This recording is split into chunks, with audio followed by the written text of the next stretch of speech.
Fort Worth police say a fire at an apartment complex on Christmas Eve was set intentionally.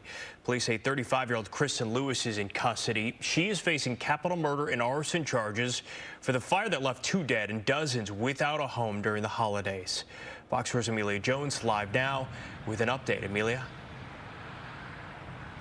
Blake, I spoke with one of the victims' families. It's 47-year-old Dwight Durham, who leaves behind 5 children.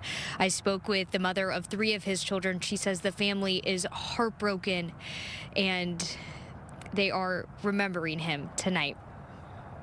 He was a fun, full of life kind of guy. Deshauna Dukes remembers 47-year-old Dwight Durham, who everyone called Sean. I was in the process of helping him get into a shelter, and I was trying to help him get on his feet.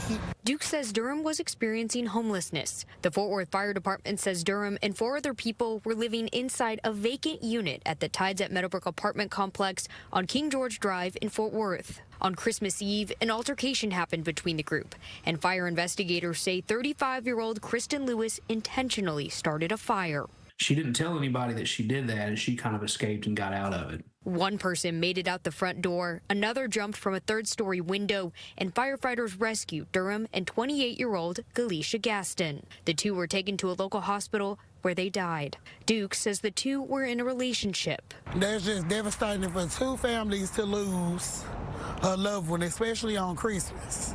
The fire impacted 16 units and about 25 people were displaced for Christmas. You have all these different belongings and stuff in their home getting ready to celebrate, and then you have someone who comes and doesn't act like this, and everybody loses everything overnight. Lewis was arrested and charged with arson and capital murder. The Fort Worth Fire Department didn't share if an accelerant was used or where the fire started inside the apartment. Meanwhile, Durham's 5 children are still processing the loss. My daughter is very devastated about this. She's very heartbroken. She doesn't understand why.